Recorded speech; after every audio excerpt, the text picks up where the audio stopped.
Hello दोस्तों, कैसे हो दोस्तों। आप सभी का केमिस्ट्री की क्लास में हार्दिक स्वागत है।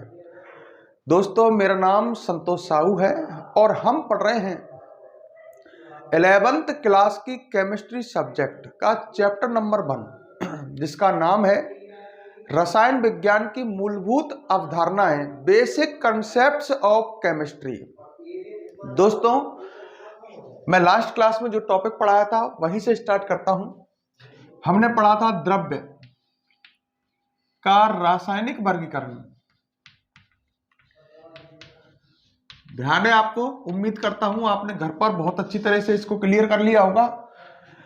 हमने पढ़ा था लास्ट क्लास में द्रव्य का रासायनिक वर्गीकरण। द्रव्य का मतलब आप जानते हो पदार्थ, सही है। मतलब हमने पदार्थों का रासायनिक वर्गीकरण किया था। मैंने द्रव्य को दो भागों में बांटा था। एक तो शुद्ध पदार्थ और एक बताया था आपको मिश्रण। ध्यान है क्या। और शुद्ध पदार्थ को फिर मैंने दो भागों में बांटा था,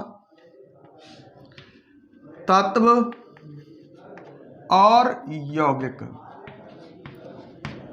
क्लियर। और मिश्रण को भी मैंने दो भागों में बांटा था। मिश्रण को भी मैंने दो भागों में बांटा था। एक तो ध्यान करो समांगी मिश्रण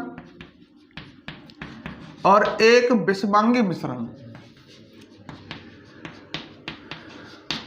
इस तरह से हमने तत्व का रासायनिक वर्गीकरण पढ़ा था। मैंने द्रव्य को, पदार्थ को दो भागों में बांटा था, शुद्ध पदार्थ और मिश्रण।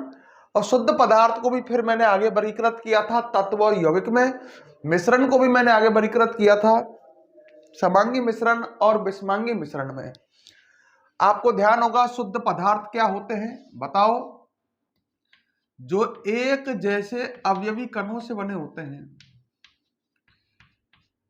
जो पदार्थ एक जैसे कणों से बने होते हैं, एक जैसे अवयवी कणों से। अवयवी कण हो सकते हैं अणु या परमाणु। ध्यान है आपको। जो पदार्थ एक जैसे कणों से बने होते हैं वो कहलाते हैं दोस्तों शुद्ध पदार्थ। मिश्रण याद है क्या। मिश्रण जो होते हैं वो शुद्ध पदार्थों को मिलाकर के बनते हैं, या ऐसे कह सकते हैं एक से अधिक प्रकार के कणों से बने होते हैं। जो एक जैसे कणों से बना होगा वो तो शुद्ध पदार्थ होगा, और जो एक से अधिक प्रकार के कणों से निर्मित होगा वो क्या होगा, मिश्रण होगा।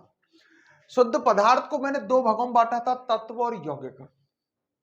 तत्व जो होते हैं ये या तो बने होते हैं परमाणुओं से, ध्यान है, या ऐसे अणुओं से जिनमें परमाणु समान हो। तत्व या तो परमाणुओं से बने होंगे या ऐसे अणुओं से बने होंगे जिनमें परमाणु समान हो। और यौगिक जो होते हैं ये ऐसे अणुओं से बने होते हैं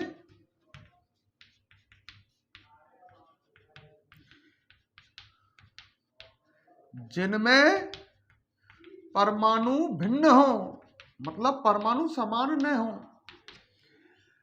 तो तत्व या तो परमाणुओं से बना होगा या ऐसे अणुओं से बना होगा जिनमें परमाणु समान हो। यौगिक ऐसे अणुओं से बना होगा जिनमें परमाणु भिन्न हो। अब मिश्रण दो भागों में बांटा मैंने, समांगी मिश्रण और विषमांगी मिश्रण। मिश्रण दो या दो से अधिक पदार्थ, जैसे आपने दो तत्व मिला दिए या दो यौगिक मिला दिए, तत्व यौगिक मिला दिए, दो या दो से अधिक पदार्थों को मिला दे तो मिश्रण बनता है। यदि पदार्थ एक दूसरे में पूर्णतया मिश्रित है जब तो समांगी मिश्रण, और यदि पदार्थ एक दूसरे में पूर्णतया मिश्रित नहीं है तो विषमांगी मिश्रण। ये मैंने आपको बताया था। क्लियर है। लास्ट क्लास में इसको ढंग से समझाया था, जिसने नहीं देखी है वो पिछली वीडियो को देखें। अब मैं आपको क्वेश्चन देता हूं, क्लियर। क्वेश्चन आपको करना है, लिखो क्वेश्चन। क्वेश्चन लिखो, निम्न पदार्थों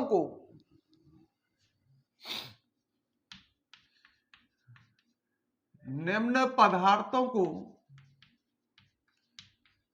या निम्न द्रव्यों को शुद्ध पदार्थ व मिश्रण में वर्गीकृत कीजिए।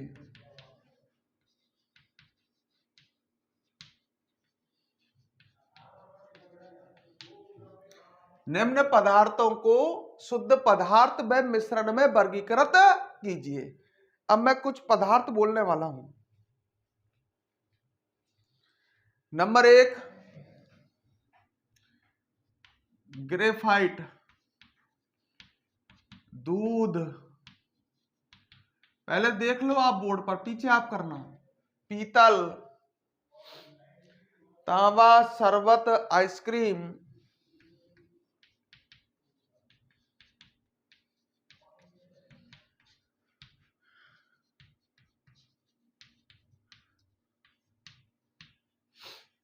तांबा, शरबत, आइसक्रीम, ग्लूकोज, ऑक्सीजन, वायु,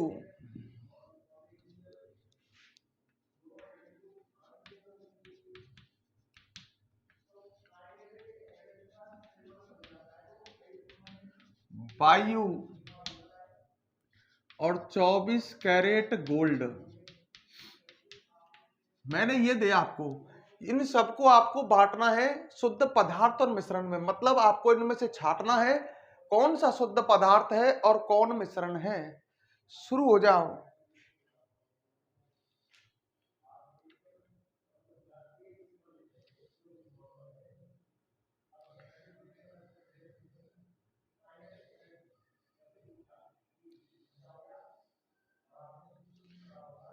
शुरू हो जाओ।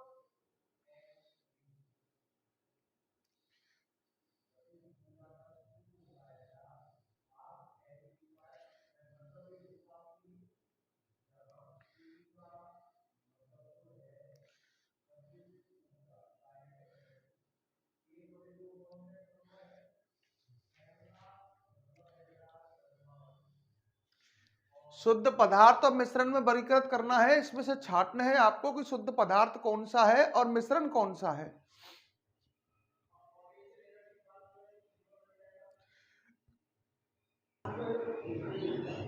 शुद्ध पदार्थ और मिश्रण में वर्गीकृत करो, अपना दिमाग लगाओ।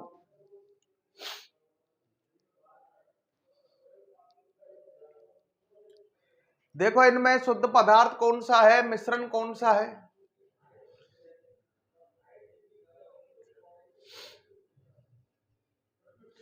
चलो भाई, अब मैं आपको बताता हूं, देखो है ना। एक तरफ तो लिखता हूं मैं पहले शुद्ध पदार्थ, और एक तरफ मैं लिखता हूं आपके सामने मिश्रण। ठीक है भैया। अच्छा, अब ग्रेफाइट को देखो, देखो इधर सबको समझो। ग्रेफाइट जो होता है वो कार्बन परमाणुओं से निर्मित होता है। इस तरह का होता है ग्रेफाइट। ये केवल कार्बन परमाणुओं से निर्मित होता है। अब एक बात देखो, ग्रेफाइट है जो परमाणुओं से निर्मित है। अच्छा, कार्बन परमाणुओं से निर्मित है मतलब एक जैसे कणों से निर्मित है। आपको पता है जो पदार्थ एक जैसे कणों से बना होता है वो शुद्ध पदार्थ होता है। तो ग्रेफाइट जो है बेटा ये शुद्ध पदार्थ है, क्योंकि एक जैसे कण कार्बन परमाणुओं से निर्मित है। बोलो गलत है क्या? सही है। अच्छा, फिर दूध है। अब दूध के अंदर जाते हैं। दूध के अंदर कई पदार्थ होते हैं। दूध के अंदर पानी भी होता है, कई पदार्थों से मिलकर के बनता है। दो या दो से अधिक शुद्ध पदार्थ मिलकर के मिश्रण बनाते हैं। तो पानी हो गया एक शुद्ध पदार्थ तो इसके अंदर। सही है। इसके अंदर विभिन्न प्रकार की प्रोटीन होती है, कार्बोहाइड्रेट होते हैं। ये आगे आपके समझ में आएंगे। मतलब मैं सिंपल भाषा में कह सकता हूं कि दूध के अंदर कई प्रकार के पदार्थ होते हैं, कई शुद्ध पदार्थ होते हैं। तो कई शुद्ध पदार्थ मिलकर के दूध का निर्माण करते हैं। बेटा अब सोचो, तो कई शुद्ध पदार्थ मिलकर के जब दूध का निर्माण करते हैं तो दूध क्या है? एक तरह से मिश्रण है, या यूं कह सकता हूं दूध है जो कई प्रकार के कणों से मिलकर के बना होता है। जो पदार्थ एक जैसे कणों से मिलकर के बना होगा वो तो शुद्ध पदार्थ है। दूध के अंदर कई प्रकार के कण होंगे, पानी के कण भी, प्रोटीन के कण भी, कार्बोहाइड्रेट के कण भी। सही है। तो अपन दूध को क्या मानेंगे भैया? दूध को मानेंगे हम मिश्रण। अब आया आपके सामने पीतल। पीतल के बारे में सुनो। पीतल एक धातु है, मिश्र धातु है। पीतल कॉपर और जिंक धातुओं से मिलकर के बनती है। मतलब पीतल के अंदर दो तरह की धातु, मतलब एक तो अपन कॉपर धातु ले लेते हैं तांबा, और एक जिंक धातु जस्ता, दोनों को मिलाते हैं तो बनती है पीतल, जो कि एक मिश्र धातु है। मतलब अपन ऐसे कह सकते हैं कि मिश्र धातु क्या होती है? दो या दो से अधिक धातुओं को मिलाने पर मिश्र धातु बनती है। तो पीतल एक मिश्र धातु है जो कॉपर और जिंक, ध्यान रखें आप, कॉपर और जिंक धातुओं को मिलाकर के बनी है। अब बताओ, आपसे पूछूं मैं, जो पीतल है वो क्या है? आप बताओ, शुद्ध पदार्थ या मिश्रण? तो लड़का कहता है कि साहब ये मिश्रण है, क्योंकि आप देख सकते हो इसके अंदर एक से अधिक प्रकार के कण हैं। जो पदार्थ एक जैसे कणों से बना होता है वो तो शुद्ध पदार्थ है, तो ये तो मिश्रण होगा। कौन? पीतल। एक एक करके हर कोई को समझते चलो भैया, जो से गलती नहीं हो। अब आया तांबा। तांबा है मतलब कॉपर धातु है। तांबा को कॉपर धातु बोलते हैं ना। तांबा जो धातु है वो एक जैसे कणों से मिलकर के बनी है, तो तांबा क्या होगी दोस्तों? शुद्ध पदार्थ। अब इसके बाद आया नंबर शरबत का। अब शरबत तो आपने घर पर बनाई होगी। शरबत बनाते हैं तो पानी लेते हैं, पानी में हम चीनी डालते हैं, चीनी में हम और इसमें अपन एक कलर्ड फ्लेवर, एक लाल से रंग का पदार्थ भी डालते हैं। तो आप समझ सकते हो जब अपन शरबत बनाते हैं तो एक तरह से शरबत जो है वो कई शुद्ध पदार्थों का मिश्रण है। मतलब उसके अंदर, शरबत के अंदर एक से अधिक प्रकार के कण उपस्थित होते हैं, अवयवी कण उपस्थित होते हैं। तो शरबत जो है वो किस में जाएगी दोस्तों? शरबत जाएगी मिश्रण में। शरबत के बाद बात करते हैं आइसक्रीम की। अब आइसक्रीम भी कई पदार्थों से मिलकर के बनती है। पानी चीनी तो होंगे ही आइसक्रीम में, इसके अलावा भी कई प्रकार के अन्य पदार्थ भी होंगे, पानी, चीनी, दूध वगैरह। अब आप समझ लो आइसक्रीम जो है वो भी तो कई प्रकार के कणों से मिलकर के बना होता है। उसके अंदर मतलब कई प्रकार के अवयवी कण होते हैं। तो आइसक्रीम भी दोस्तों क्या होगी? आइसक्रीम भी आप इजीली समझ गए होंगे कि आइसक्रीम भी साहब एक मिश्रण होगी। अब ग्लूकोज की बात करते हैं। मैंने आपको लास्ट क्लास में भी बताया था, ग्लूकोज जो होता है वो C6H12O6 अणुओं से मिलकर के बना होता है। मतलब ग्लूकोज एक जैसे अणुओं से मिलकर के बना है, और जो पदार्थ एक जैसे कणों से मिलकर के बना होता है वो शुद्ध पदार्थ होता है। तो ग्लूकोज को यहां लिखेंगे भैया शुद्ध पदार्थ में। ग्लूकोज के बाद आई ऑक्सीजन। ऑक्सीजन में आपको पता होगा, मैंने लास्ट क्लास में बताया है कि ऑक्सीजन जो है वो O2 अणुओं से मिलकर के बनी होती है, एक जैसे कणों से मिलकर के बनी है। तो ऑक्सीजन भी दोस्तों आप बताओ क्या होगी? शुद्ध पदार्थ होगी। अब बात करते हैं वायु की। वायु के अंदर तो विभिन्न प्रकार की गैसें हैं। ऑक्सीजन गैस है तो वायु के अंदर O2 अणु भी है, नाइट्रोजन भी गैस है वायु के अंदर तो N2 अणु भी है, कार्बन डाइऑक्साइड गैस भी है। तो वायु में कई तरह की गैसें हैं।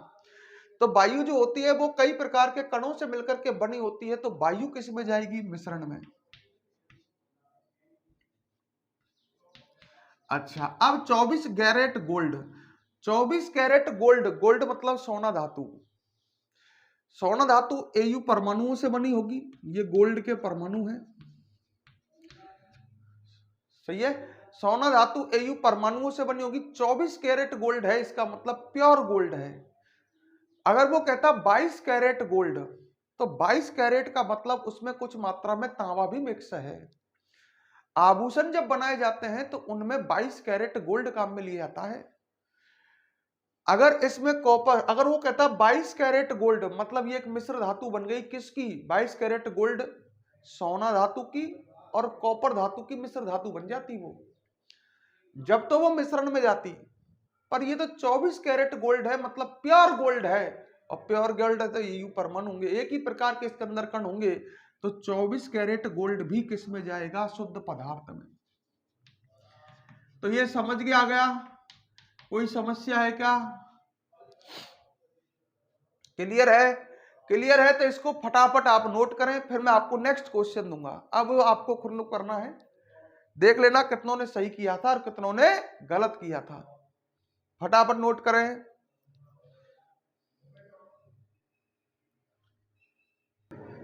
फटाफट नोट करें, फिर आगे बात करते हैं हम।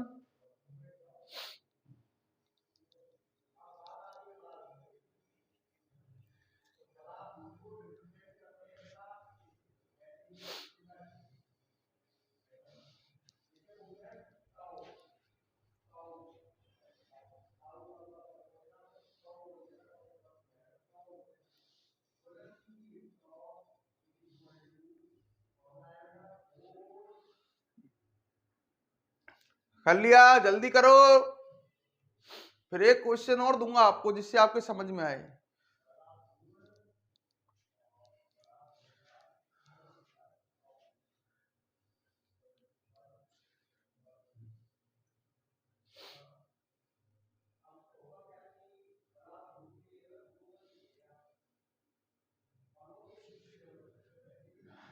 चलो भैया एक क्वेश्चन और देता हूं, अब दूं? तैयार है? रेडी है? चलो भैया एक क्वेश्चन और लिखो।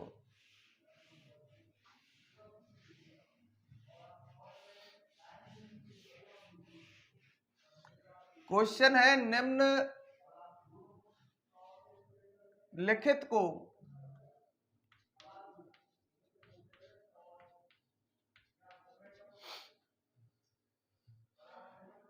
तत्व, यौगिक व मिश्रण में वर्गीकृत कीजिए।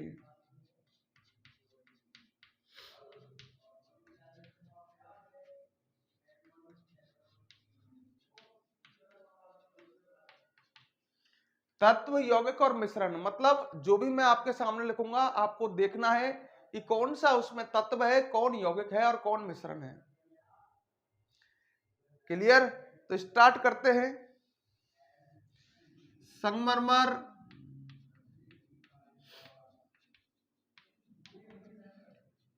चीनी, क्लियर, नमक, सीमेंट,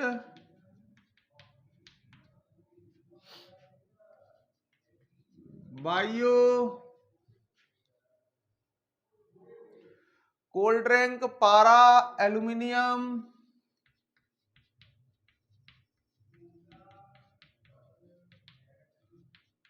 पारा, एल्यूमिनियम,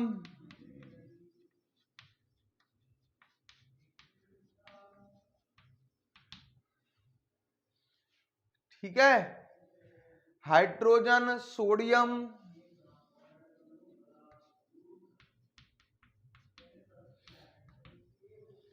सोडियम,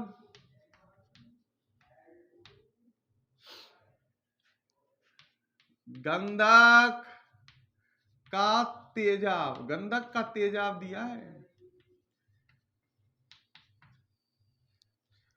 गंधक का तेजाब और टूथपेस्ट। शुरू हो जाओ, टाइम मत खराब करो।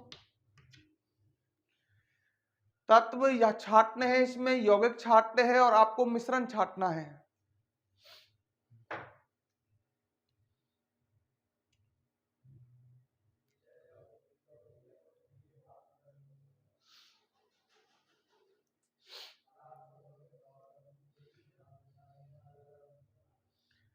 तत्व, यौगिक और मिश्रण बताने हैं।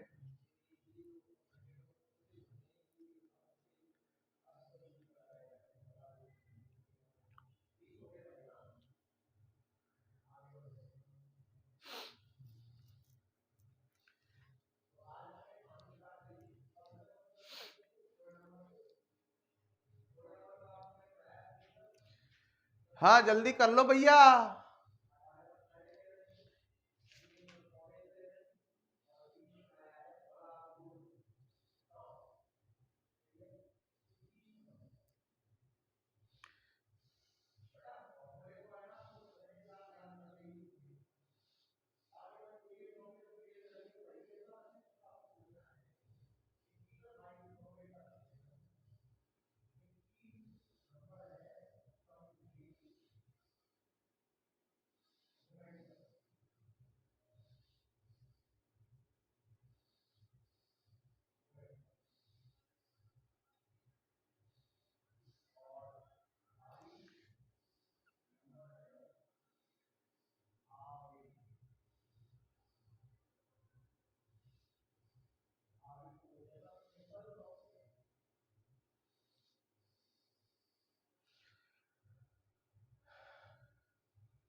कर लिया?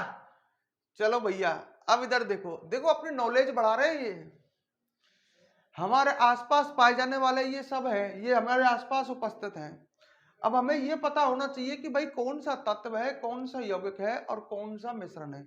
ये सभी पदार्थ हमारे सामने आसपास उपस्थित हैं। क्लियर है ना? तो हमें तत्व, यौगिक और मिश्रण का पता होना चाहिए। चालू करते हैं बात को। चलो भाई, सबसे पहले संगमरमर से करते हैं। तो मैं 3 कॉलम बना लेता हूं। पहला तत्व का, दूसरा बना लेता हूं यौगिक का, और तीसरा बना लेता हूं मिश्रण का, क्योंकि हमें तत्व, यौगिक और मिश्रण बनाने हैं। तत्व, यौगिक जो है आपको पता होगा ये शुद्ध पदार्थ हैं, मतलब ये एक जैसे कणों से मिलकर के बने होंगे। पहले तो ये पता होना चाहिए। तत्व, यौगिक शुद्ध पदार्थ है, एक जैसे कणों से मिलकर के बने होंगे। अगली बात, यदि कण परमाणु है या ऐसे अणु है, यदि कण परमाणु है या ऐसे अणु हैं जिनमें सभी परमाणु समान हैं, तो वह शुद्ध पदार्थ तत्व होगा। यदि किसी शुद्ध पदार्थ में अवयवी कण ऐसे अणु हैं जो भिन्न परमाणुओं से निर्मित हैं, तो वो यौगिक हो जाएगा। अब मिश्रण तो जानते हो, इसमें एक से अधिक प्रकार के कण पाए जाते हैं, अवयवी कण होते हैं, समझ में आएगा। और संगमरमर की बात करें, संगमरमर जिसको मार्बल कहते हैं अपनी देसी भाषा में, मार्बल जमीन में बिछाते हैं, आपको पता होगा। जो मार्बल या संगमरमर है वो CaCO3 कणों से मिलकर के बना होता है। ये मार्बल है, ढंग से देख लो। मार्बल या संगमरमर जो होता है वो CaCO3 कणों से मिलकर के बना होता है। तो पहले तो देखो कि ये पदार्थ एक जैसे कणों से बना है या नहीं है। तो इसका मतलब ये मार्बल या संगमरमर जो है ये शुद्ध पदार्थ है, एक जैसे कणों से बना है। प्रत्येक में CaCO3 कण है, एक जैसे कण है, तो ये तो शुद्ध पदार्थ है। अब बात आई तत्व है या यौगिक है। देखो अब ढंग से, इसके अंदर अणु है, ऐसे अणु हैं जो भिन्न भिन्न परमाणुओं से बने हैं। देख सकते हो प्रत्येक अणु के अंदर भिन्न भिन्न परमाणु हैं। एक अणु के अंदर एक कैल्शियम परमाणु है, कार्बन है, 3 ऑक्सीजन परमाणु है। तो तत्व है जो अणु, ये जो दिख रहा है आपको ये संगमरमर, ये शुद्ध पदार्थ है और ऐसे अणुओं से बना है जिसमें भिन्न परमाणु हैं, अलग अलग परमाणु हैं। तो दोस्तों ये किस में जाना चाहिए? ये जाना चाहिए किसके अंदर? यौगिक के अंदर। क्लियर? तो ये हो गया कौन? संगमरमर यहां गया यौगिक में।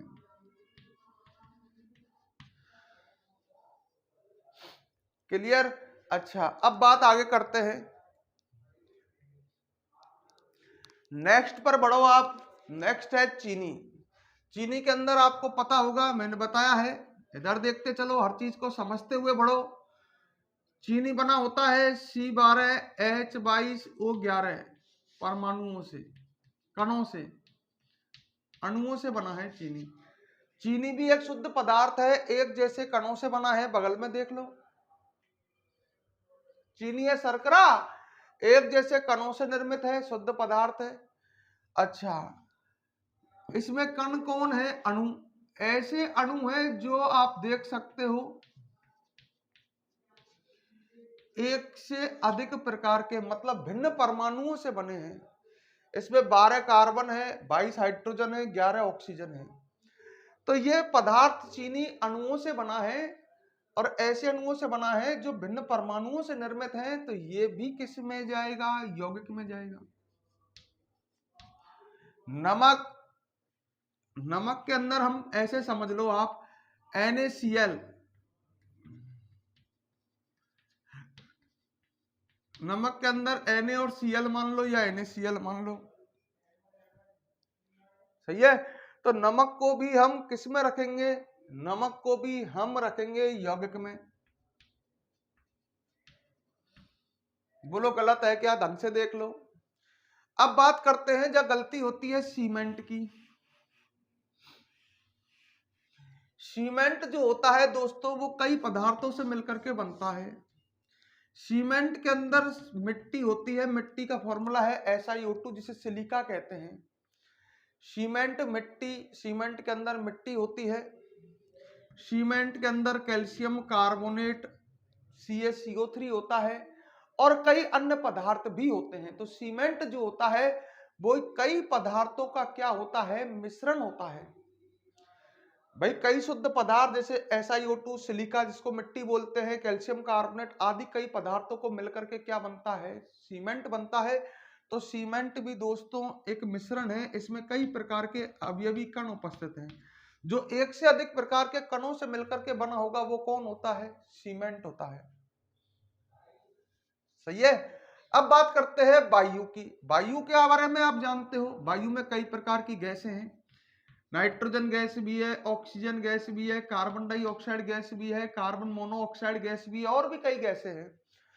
तो वायु जो है वो कई सारे अलग अलग प्रकार के कणों से मिलकर के बनी होती है। तो वायु भी एक क्या होगी? मिश्रण होगी। देखो आपने क्या किया है, आप देखो। अब बात करते हैं कोल्ड ड्रिंक की। कोल्ड ड्रिंक के अंदर जल होता है, जल मतलब H2 अणु होते हैं। कोल्ड ड्रिंक के अंदर चीनी भी होती है C12H22O11 और भी कई प्रकार के पदार्थ इसके अंदर मिश्रित किए जाते हैं चीनी के अंदर। तो चीनी भी कई प्रकार के कणों से, सॉरी, कोल्ड ड्रिंक के अंदर कई प्रकार के पदार्थ मिश्रित होते हैं। कोल्ड ड्रिंक कई प्रकार के कणों से मिलकर के बनी होती है। तो बेटा कोल्ड ड्रिंक भी किस में जाएगी? मिश्रण में। अब बात करते हैं पारा। पारा जो है एक धातु है, ध्यान रखना। कैसी धातु है? द्रव धातु। द्रव अवस्था में पाई जाती है, लेकिन अधिकांश धातु कैसी होती है? ठोस होती है। पारा एक द्रव धातु है और पारा बनी होती है Hg परमाणुओं से। है, पारा Hg परमाणुओं से निर्मित होती है। अब देख लो, पारा परमाणुओं से बनी है और जो पदार्थ परमाणुओं से बना होता है वो कौन होता है? तत्व होता है। चलो एक तत्व तो मिला हमको, पारा।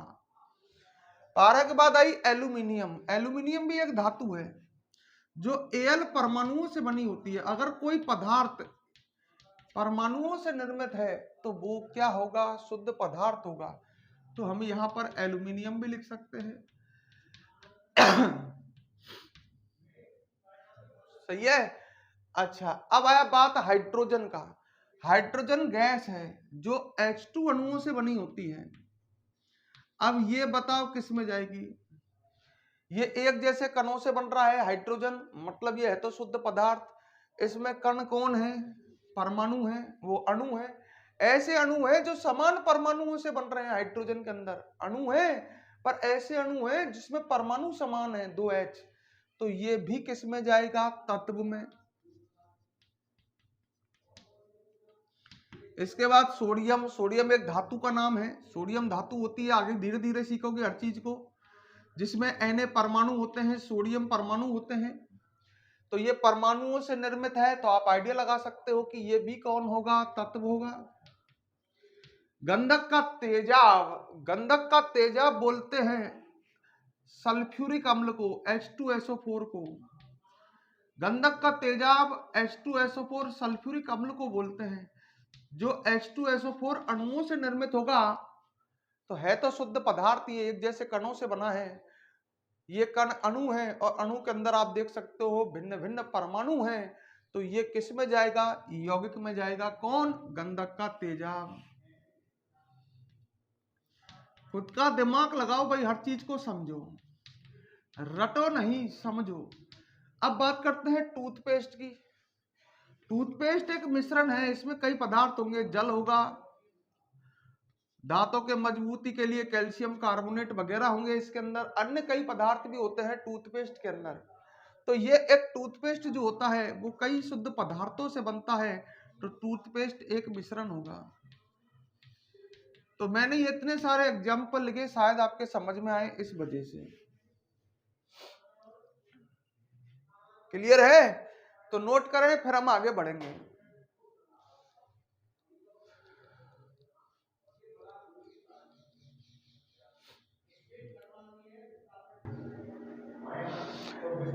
फटाफट लिखें, फिर आगे बढ़ते हैं भाई।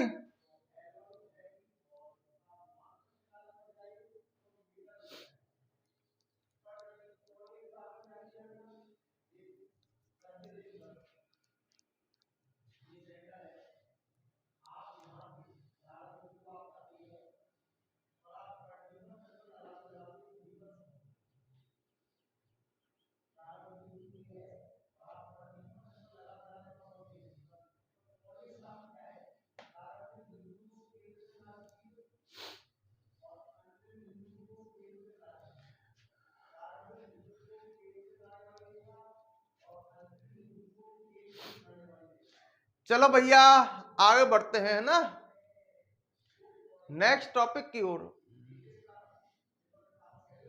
लिख लो फटाफट यार।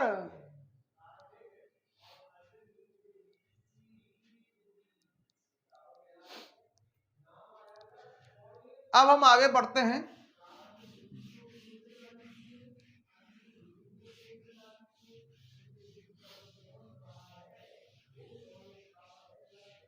देखो इधर सामने, अब हम करते हैं तत्व का वर्गीकरण।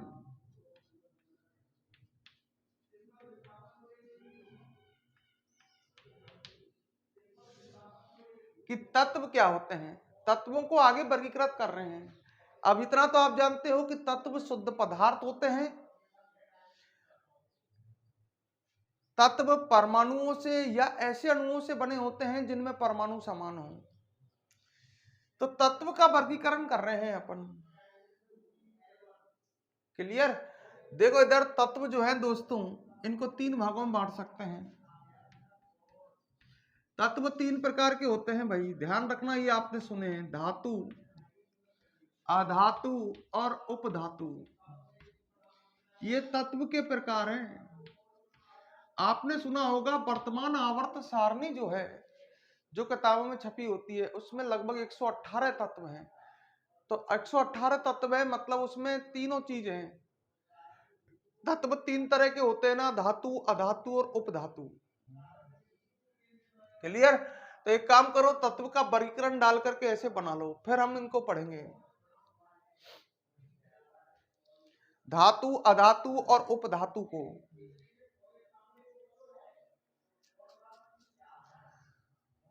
धातु, अधातु, उपधातु के बारे में पढ़ेंगे।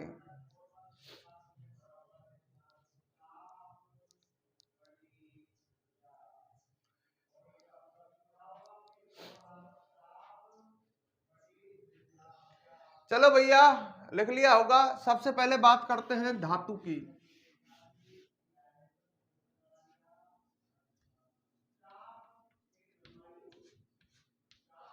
और देखते चलो जो मैं बता रहा हूं। धातु जो होती है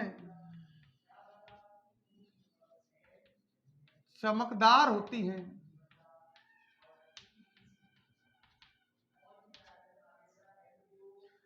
धातु चमकदार होती हैं।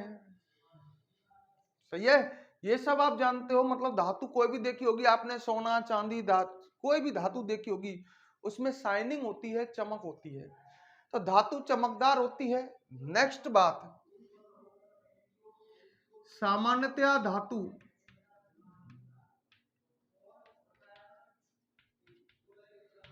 ठोस होती हैं। इसमें अपवाद है पारा, ध्यान रखना, पारा धातु तो है पर वो क्या नहीं है, ठोस नहीं है, इसलिए सामान्यतः शब्द लिखा है। मतलब कुछ धातु ऐसी भी हैं जो ठोस नहीं है, तो सामान्यतः धातु ठोस होती हैं। अपवाद है इसका पारा, पारा ठोस नहीं होता है, पारा द्रव होता है। आपने देखा होगा थर्मामीटर वगैरह, जब बच्चे के बुखार आता है तो मुंह में डॉक्टर डालता है एक कांच का सा उपकरण जिसमें अंदर पारा भरा होता है, वो पारा ऊपर नीचे चढ़ता है उसमें, तो वो पारा जो होता है वो धातु है पर वो क्या है, द्रव है। तो सामान्यतः धातु क्या होती हैं, ठोस होती हैं, ध्यान रखें। अगली बात, धातु विद्युत व ऊष्मा की चालक होती हैं।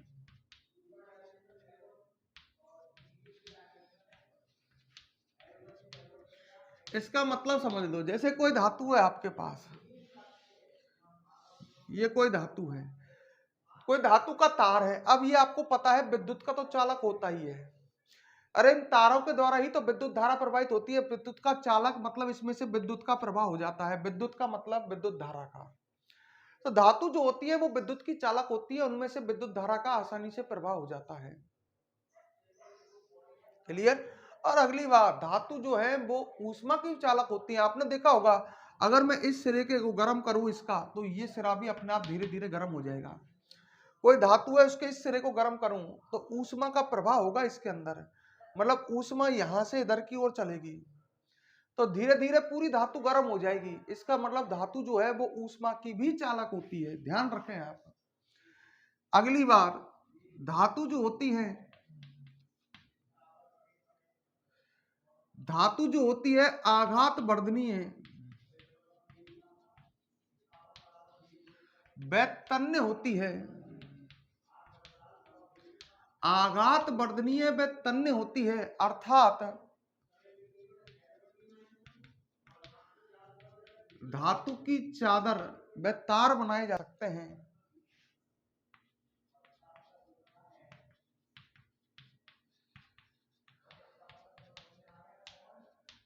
धातु की चादर बना सकते हो आप, तार बना सकते हो। आघात वर्धनीय का मतलब क्या है कि अगर इन पर धातु पर अपन चोट करें तो वो फैलेगी, फैलेगी, चद्दर बन जाएगी उसकी।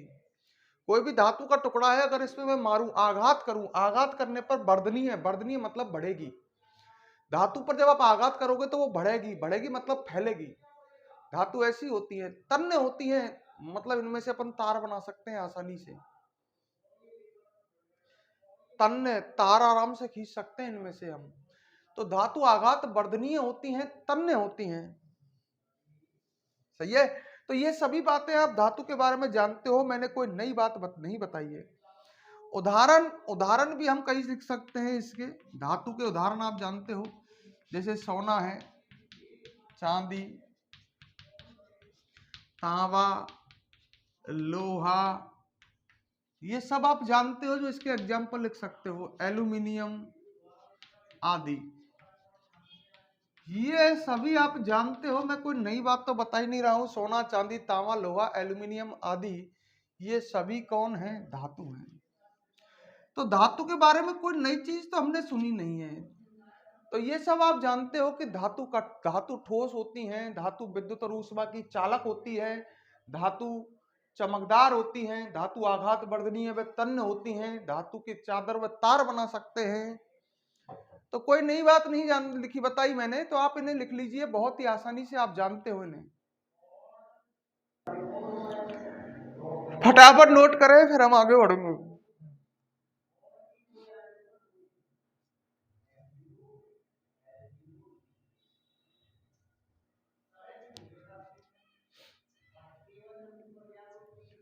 फटाफट बोर्ड पर से लिख लें, फिर हम आगे बढ़ेंगे भैया।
बढ़े आगे। अब हम बात करते हैं अधातु की।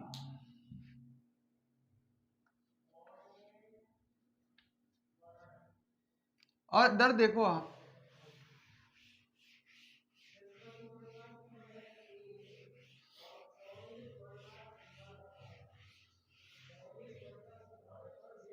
अधातुओं की बात करें अपन,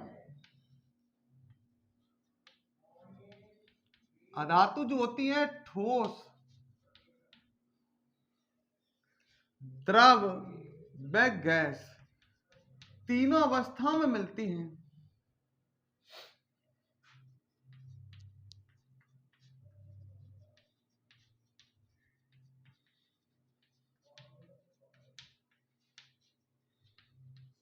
मतलब समझ जाओ, अधातु ठोस भी होती हैं, द्रव भी होती हैं और गैस भी होती हैं। कुछ अधातु ठोस है, बताऊंगा अभी मैं आपको, जबकि धातु सामान्यतया क्या होती हैं, ठोस होती हैं। ठीक है। अब नेक्स्ट बात, अधातु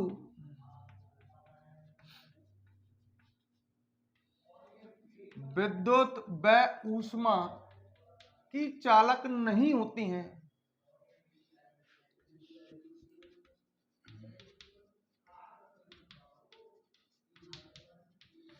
ये विद्युत की और ऊष्मा की चालक नहीं होती हैं, जबकि धातु जो होती हैं वो विद्युत व ऊष्मा की चालक होती हैं। क्लियर। अच्छा, नेक्स्ट बात, अधातु जो है चादर व तार नहीं बनते हैं।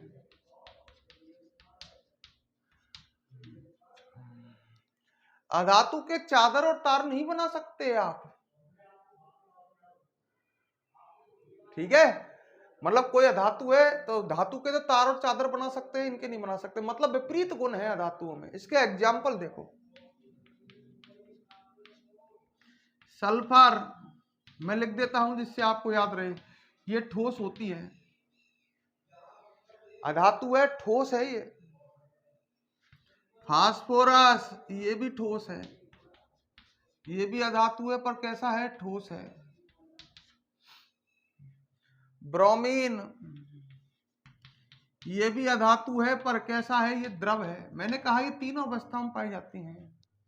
और विभिन्न गैसें, जैसे अपन लिख दे मान लो ऑक्सीजन गैस, नाइट्रोजन गैस, तो सब गैस इसमें रखी गई हैं। ध्यान रखना आप, ऑक्सीजन गैस नाम से पता चल गया ये गैस है, या कोष्टक में ऑक्सीजन गैस लिख देता हूं। तो मेरे कहने का मतलब समझ जाओ मैं क्या समझाना चाह रहा हूं, कि ये तीनों प्रकार की होती हैं, ठोस भी, द्रव भी और गैस भी।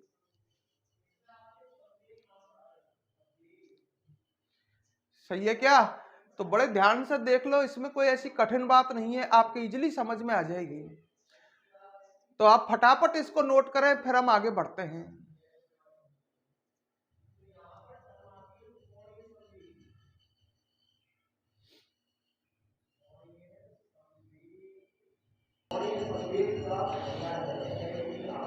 तो अधातु देखो ठोस, द्रव, गैस तीनों लिखते चलो तुम तो, ठोस, द्रव, गैस तीनों अवस्थाओं में मिलती हैं, विद्युत व ऊष्मा की चालक नहीं होती हैं, ये चमकदार भी नहीं होती हैं।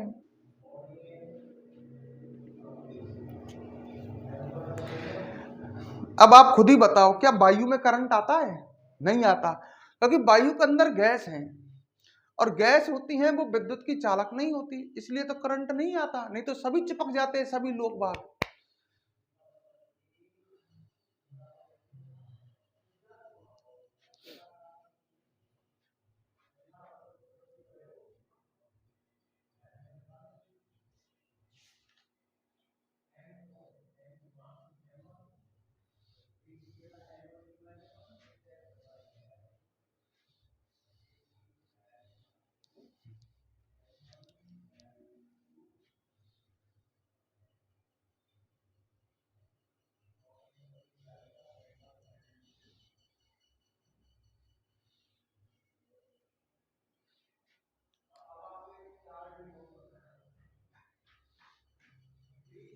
ठीक है, लिख लिया। अब हम नंबर 3 बात करते हैं उपधातु की।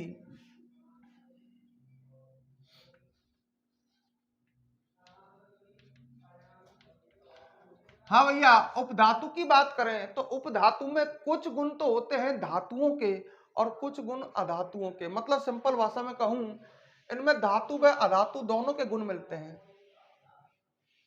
जैसे किसी में चमक होगी तो वो विद्युत की चालक नहीं होगी, किसी में विद्युत की चालक है तो चमक नहीं है।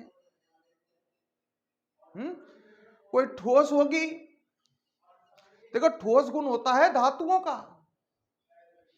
अगर कोई ठोस है और फिर विद्युत का चालक भी है, मेरा कहने का मतलब है कुछ गुण धातुओं के कुछ गुण अधातुओं के। अपन कह सकते हैं उपधातु जो होती है इनमें धातु व अधातु दोनों के गुण होते हैं।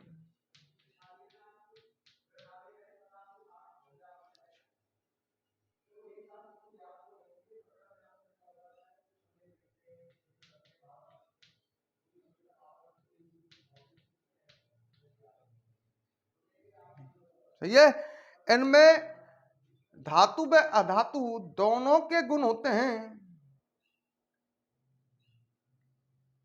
उदाहरण दूं, आर्सेनिक,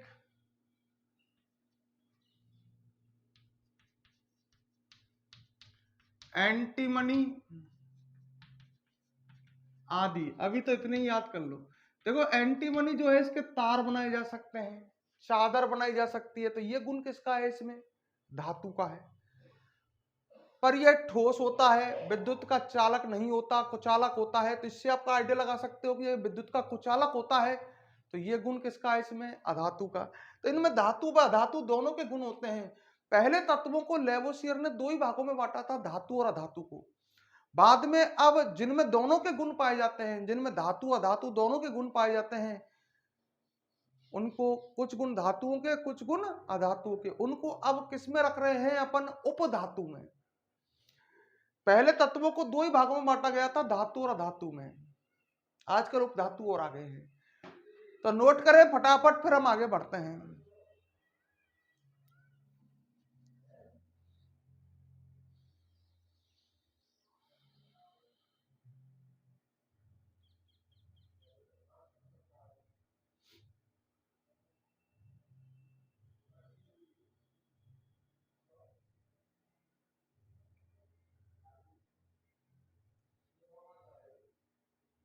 फटाफट नोट करें, फिर आगे बढ़ेंगे अपन।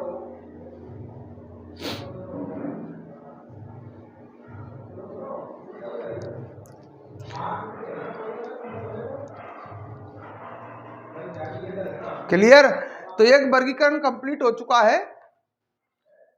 अब हम बात करते हैं, फटाफट लिख लो फिर हम आगे बढ़ेंगे।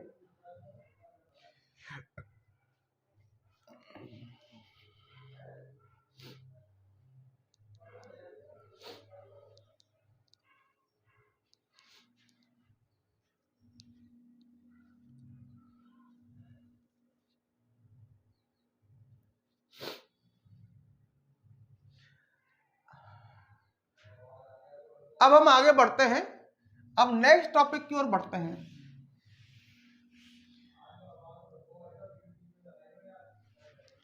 अब हम बात करते हैं द्रव्यों के गुण। द्रव्य का मतलब आप समझ गए होंगे पदार्थ। द्रव्यों के गुण के बारे में बात करते हैं।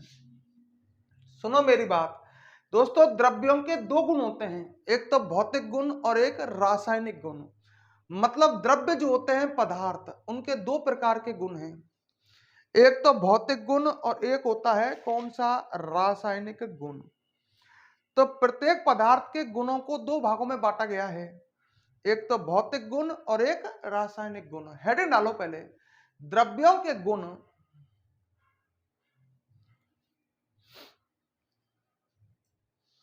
द्रव्यों के गुण। और अब इसमें लिखो एक बार, प्रत्येक पदार्थ के गुणों को दो भागों में बांटा गया है। प्रत्येक पदार्थ के गुणों को दो भागों में बांटा गया है। नंबर एक, भौतिक गुण।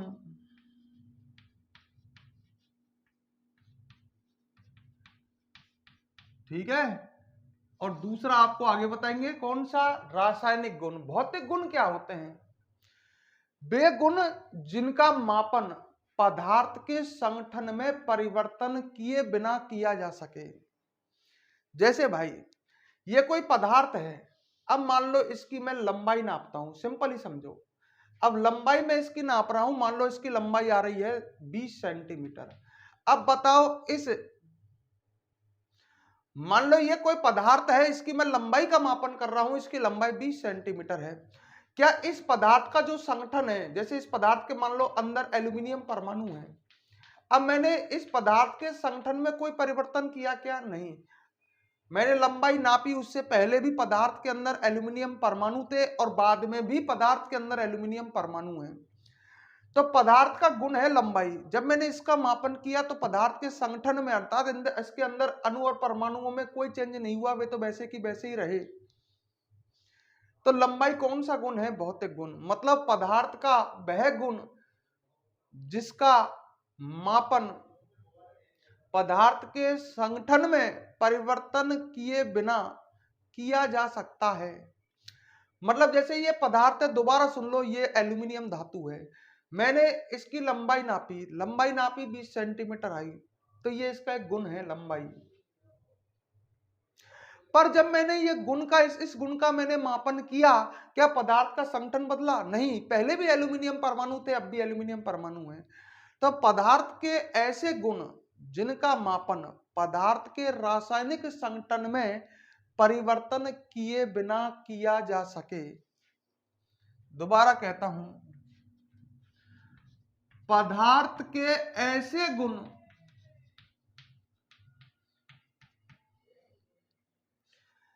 जिनका मापन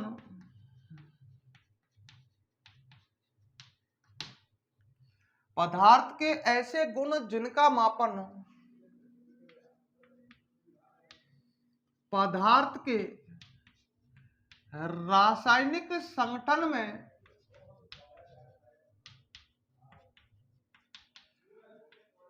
परिवर्तन किए बिना किया जा सके।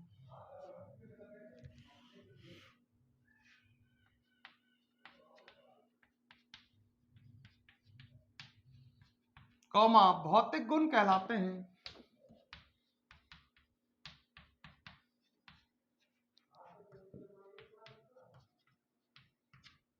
पदार्थ का कोई भी गुण जिसका मापन हम कर सकें बिना पदार्थ के रासायनिक संगठन में परिवर्तन किए बिना। सही है। जैसे मैं एग्जांपल देता हूं, अभी मैंने कह रहा था लंबाई का आप मापन कर सकते हैं। हाँ साहब, मापन कर सकते हैं। तो ये पदार्थ का गुण है, पदार्थ की लंबाई का हम मापन कर सकते हैं, बिल्कुल सही। क्या लंबाई का मापन करने में पदार्थ में कोई रासायनिक संगठन में परिवर्तन होगा? नहीं, पदार्थ में पहले भी वही परमाणु रहेंगे, बाद में भी वही। तो लंबाई भौतिक गुण है? पदार्थ का द्रव्यमान, पदार्थ का वजन आप तोल रहे हो, वजन का मापन कर सकते हो, द्रव्यमान का मापन कर सकते हो। क्या पदार्थ में कोई रासायनिक संगठन में परिवर्तन होगा? नहीं, रासायनिक संगठन तो वैसा की वैसा ही रहेगा। इसका मतलब द्रव्यमान भी कैसा गुण हुआ? भौतिक गुण हुआ। गलनांक में लड़का सोचता है रासायनिक परिवर्तन होता है। मान लो ये आपके पास एल्यूमिनियम धातु है, इसके अंदर एल्यूमिनियम परमाणु है। अब गलनांक क्या होता है? वह ताप होता है जिस पर कोई ठोस पदार्थ पिघलता है। मैं इसको गर्म कर रहा हूं, मान लो ये 200 डिग्री सेल्सियस ताप पर ये पिघल गया, तब भी इसके अंदर एल्यूमिनियम परमाणु होंगे। बता क्या संगठन बदला? क्या नहीं, पहले भी एल्यूमिनियम परमाणु थे, अब भी एल्यूमिनियम परमाणु है। 200 डिग्री सेल्सियस इसका गलनांक है। गलनांक वह ताप होता है जिस ताप पर कोई पदार्थ पिघलता है। मैंने इस पदार्थ को गर्म किया, ये 200 डिग्री सेल्सियस पर पिघला, तो इसका संगठन नहीं बदला। मतलब पहले भी वही परमाणु है, अब भी वही परमाणु है, कोई नया चीज तो आई नहीं इसमें, तो संगठन परिवर्तित नहीं हुआ। तो गलनांक भी पदार्थ का कौन सा गुण है? भौतिक गुण। मैंने कहा क्वथनांक वह ताप होता है जिस पर कोई द्रव वाष्प अवस्था में, या यूं कहूं, क्वथनांक वह ताप होता है जिस पर कोई द्रव पदार्थ उबलता है। मान लो आपके पास जल है एक बर्तन में, इसको आप गर्म कर रहे हो, ये एक द्रव पदार्थ है, गर्म किया तो ये जल उबलने लग गया, उबल रहा है ये जल, है ना। और मान लो ये 100 डिग्री सेल्सियस पर उबला, तो इस समय भी H2 अणु होंगे इसमें, इस समय भी H2 अणु होंगे। तो क्वथनांक वह ताप है जिस ताप पर कोई द्रव उबलता है। तो ये सभी भौतिक गुण हैं, ये सभी कौन से गुण हैं? भौतिक गुण हैं। क्लियर मेरी बात? तो इसको तो लिख लो आप नंबर 1 डाल करके भौतिक गुण, और फिर इसे फटाफट नोट करें, फिर हम आगे बढ़ते हैं।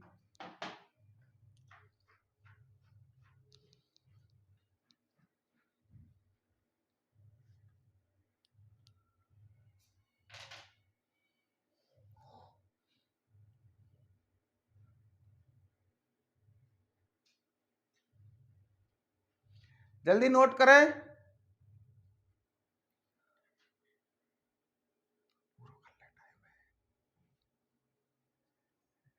तो है टाइम यार, कोई दिक्कत ना है।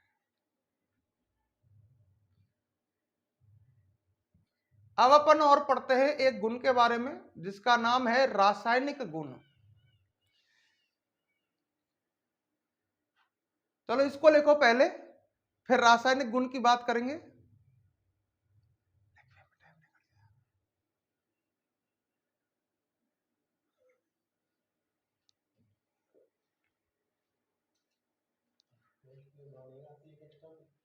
शाम को बनेगी,